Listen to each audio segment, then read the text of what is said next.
For many of you who don't know that much about me, I love villains. Whether they're sinister, whether they're hilarious, or monstrous, villains are the best thing that ever happens in TV shows, movies, or comics and video games. Mainly because they're the main focus of what's going on in the game. Or whatever. And today, I'm going to be doing my top 13 video game villains. Why top 13? Because only the odd can become number 1. Now, because this is a certain list, I'm going to be doing a couple rules. Rule 1, one villain per series. So, one villain from the Assassin's Creed series, one villain from the Kingdom Hearts series, and that's it. Rule number 2, video game-oriented villains only. So these villains have to have come from a video game and no other interpretation. So, sadly, any comic book villains, they gotta go. So Joker, Venom, Green Goblin, they're out of this list for video game purposes. I'll do a different list for that. So, let's begin. Number 13. Ripto from the Spyro games.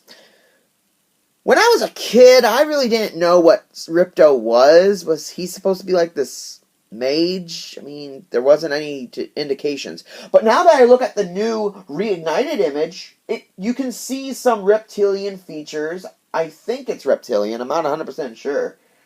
But the reason I love him as a villain is because he's brought into this new world completely by accident, and he decides to take over. No forethought, no planning, just simple take over. And he's orange. So an orange dictator who just decides to take over things. I'll let you take that how you wish. Bring it on, shorty! Number 11. Number 12. Number 12. Number 12. Oh, also, for some, spoiler alert.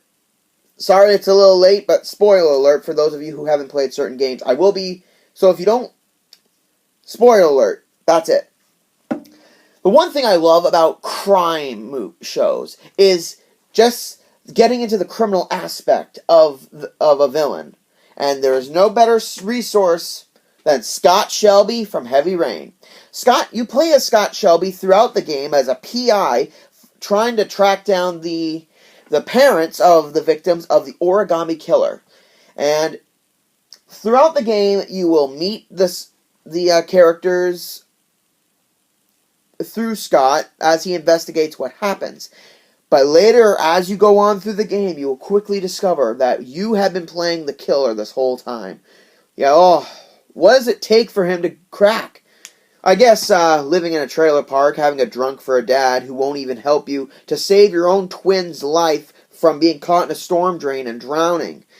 This guy right here has the key indicators to become a Criminal Minds episode, because it's such a cool game, a crime thriller game, and I love those. It's a shame there's not too many of them. So yeah, Scott Shelby definitely deserves to be on this list, just for the main fact that you play as him throughout the game, and it's only until you get to the end that you realize that you've been playing as the serial killer who's been trying to cover up his tracks for years. Way to go, Scotty. Way to go. Coming at number 11 is a personal favorite of mine from the game Puppeteer. The Moon Bear King. Not exactly a threatening villain. I mean, he's threatening if kids are playing the game. So what he does is he takes over the moon and has the souls of children spirited away from Earth in order to prevent anyone from stopping him, which I guess is a good plan. And for 3 years he's been doing this, and he's become much more of a grizzly than a giant teddy bear. One thing I love about this, him as a villain, is he's comical in a way. So, during the game, you will see cutscenes where he's doing something funny, like sleeping in bed in his pajamas, taking a bath, and a whole bunch of other stuff. They add comedy to this villain for the simple fact that it's a puppet show. And a good majority of it is shown in his design, how he's all stitched up, he's got badges on him, and even his face is never really shown. It's all kept in like a black shadow effect. And I really love that. Well, pretty soon this villain got the stuffing knocked out of him. Coming in at number 10 is by far It's like if the guys from Apple became supervillains. Dusan Nemec from Watch Dogs 2. I never thought I'd like a Watch Dogs villain on a list, but he's a pretty cool villain. Not because he's an intellectual villain. He's not much of a brute force villain like a lot of them on the list. He's an intelligent individual. For one thing, he uses DedSec, that would be the heroes of the game. He uses their subscriber app to screw them in the end by getting sorts of information on them and pretty much torpedoing their objective at the first half of the game. Normally, in a video game, this kind of thing would be saved for like the third half or near the end. But no, he goes right at the get-go, tries to screw over DedSec and their objectives. Not only that, but he uses a lot of manipulative ways to get what he wants, to advance his agenda, from kidnapping to rigging an election. This guy would be a nightmare to deal with in real life. But luckily, he's done for. Love the villain, love the game. Hope he appears in the next one, if they ever make a Watch Dogs 3. Coming in at number 9 is the only female villain on this list, and oh boy, is she a pickle. Or a potato. That's right, GLaDOS from Portal 2, well, the Portal series in general. The one thing I love about GLaDOS is that normally when you have a villain, you want to give some emotion into them. Like, I mean, most of them are humans or monsters, but GLaDOS is a robot, and she has no emotion whatsoever when she talks. So, I kind of like it. Not to mention her design is technically simple in a way, but it's also advanced at the same time. Her modus operandi is getting human test subjects to go through all these puzzles in the Portal games, and to test them, I guess? I'm not 100% sure. So, pretty much, this is just a robotic sadist. A female robotic sadist. Do with that what you will. Space. If you finish Portal 2, you'll get the joke. Coming in at number 9, treasure hunting, adventure. What do you get in all this? The Uncharted series. And out of all the Uncharted villains, Wraith from Uncharted 4, A Thief's End, comes in on the list. More of a rich boy having everything handed to him on a silver platter, Wraith wanted to get something on his own, that he could have his own personal achievement. And the treasure of Avery, the King of the Pirates. There better not be a One Piece thing coming up right here for that joke. I mean it. Wraith hires a personal bodyguard and militia company to assist him. What I love about this guy is that he goes from being calm and collective to being a vicious psycho right near the end of the game.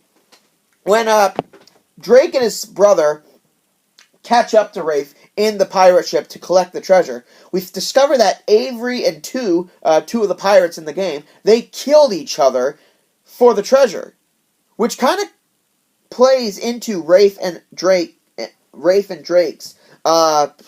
it's their feedback off each other. And this guy is one of the best boss battles I've ever played in a video game, a final boss battle, because it's a pirate themed game, it's pirate treasure, it's all pirate lore, and so the final boss is sword fighting this guy to the end. And during each blow, he talks about how he's always had to hear about Nathan's, all the stuff that Nathan did, from El Dorado to the city in the desert to Shangri-La to all of it. And he always comments that for all of Drake's adventures, he has nothing to show for it. And what he gets in the end, he really does deserve it in the end. A great villain to end a great series. I'm just going to leave it at that for Uncharted. A great villain to end a great series. Coming in at number 7,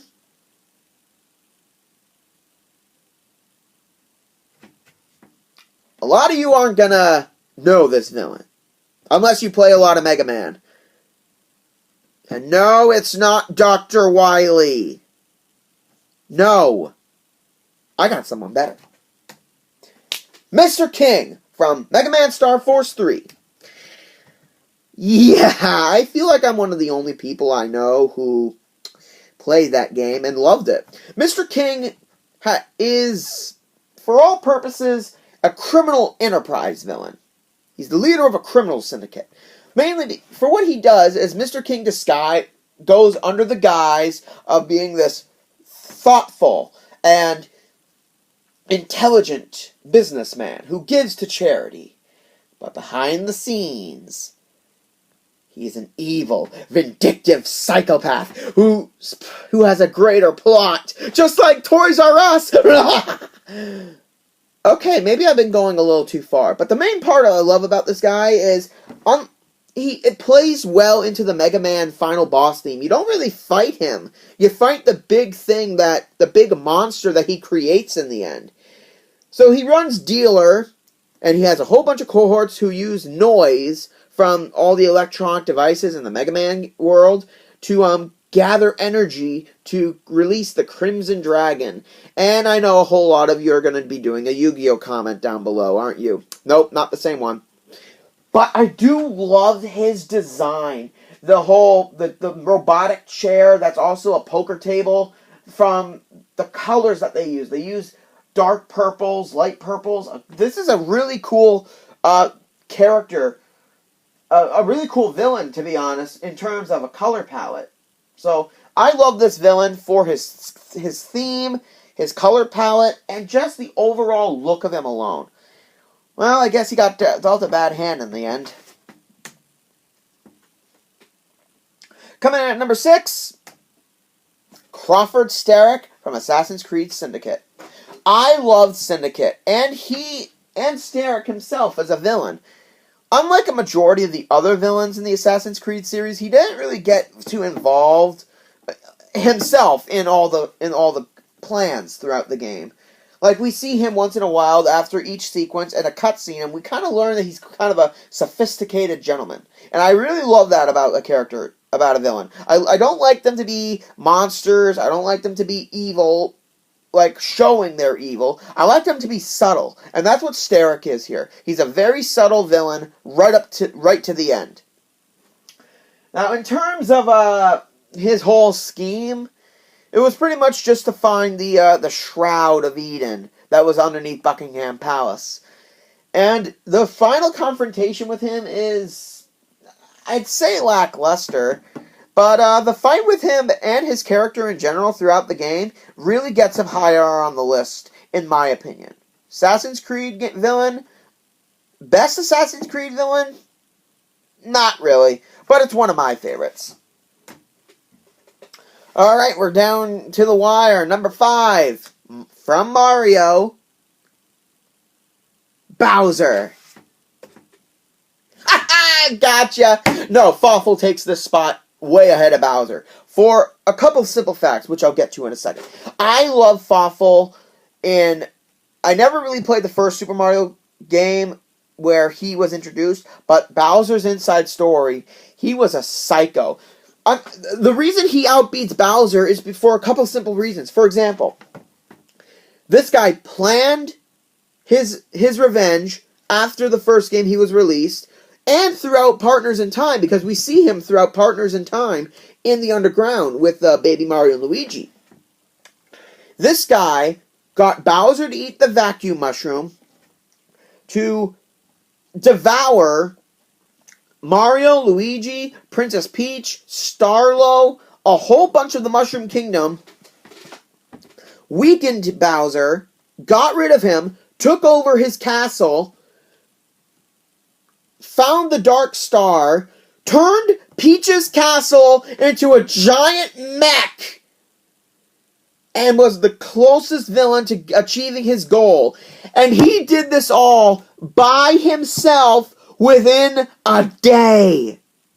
Within one day, he did all of that on his own. Not only that, but he scoured his minions throughout the Mushroom Kingdom. So this guy may be insane, and he may talk funny, but boy, does he know how to put his plan into action after years of planning. That's why Thoughtful's so high on the list for me. You got a problem with it? Fight me.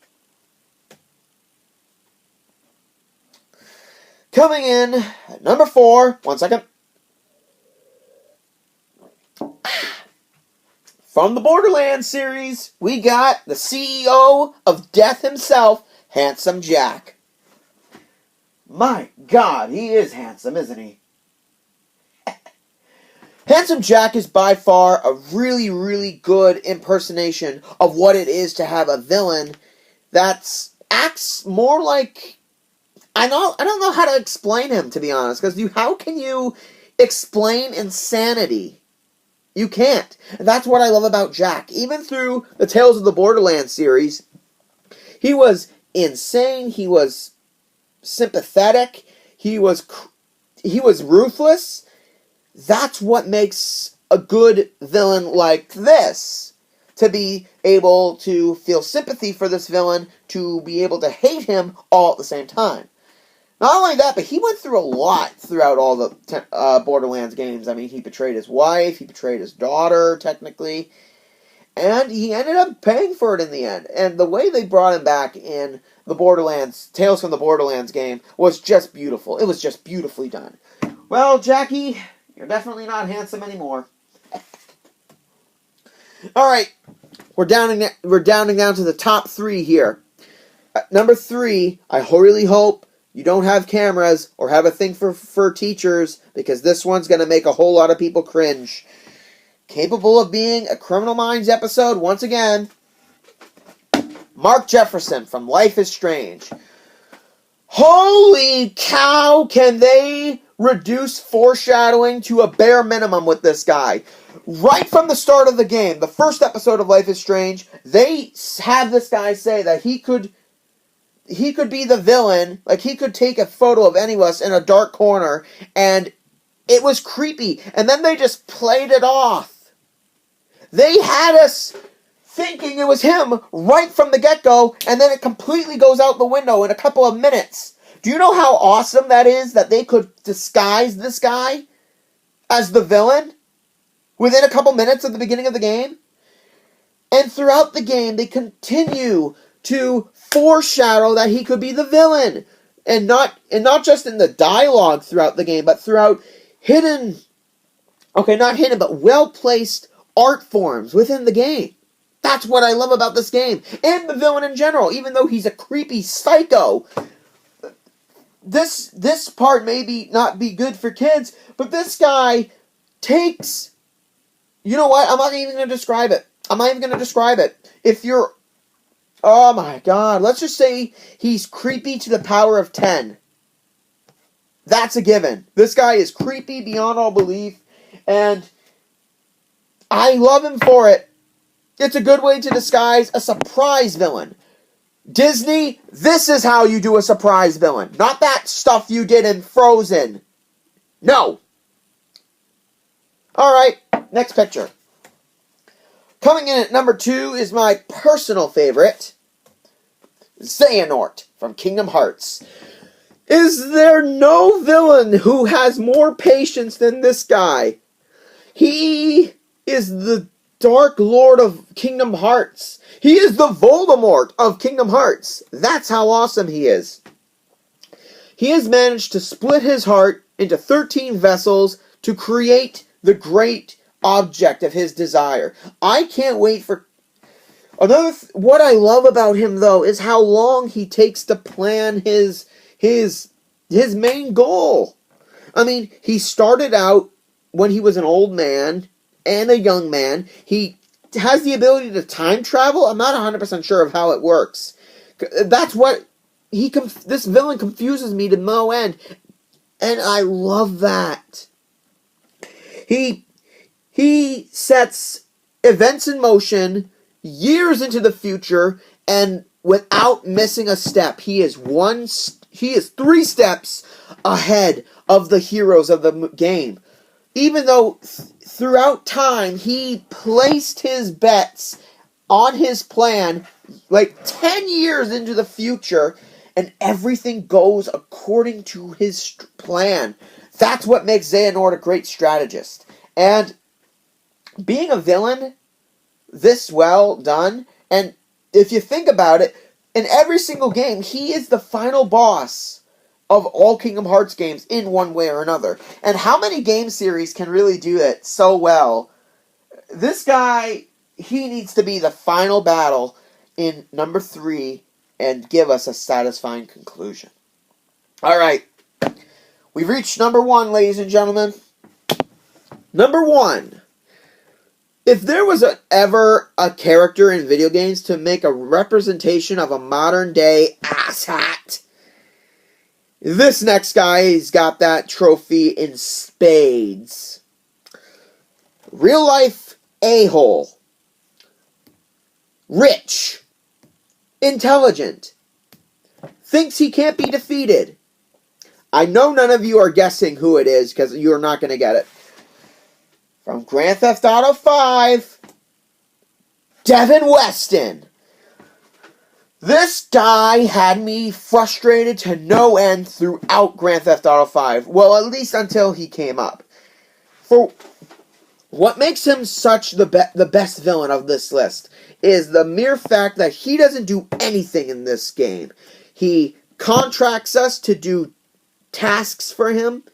He hires us. He makes us go through hell and back to do what he wants. He manipulates us. He has a private army on his bankroll. And then after we do the task for him, he doesn't pay us. He doesn't pay us. And not only that, he also convinces us to kill off one of the main characters. If any of you... Killing this guy in the end is the only outcome. Death wish. And killing the rest of the villains in the game is just gravy. But getting rid of this guy the way we did it in the game is just gravy. Devin Weston. You're an entrepreneur. I can't say that word. I can never say entrepreneur. I can't.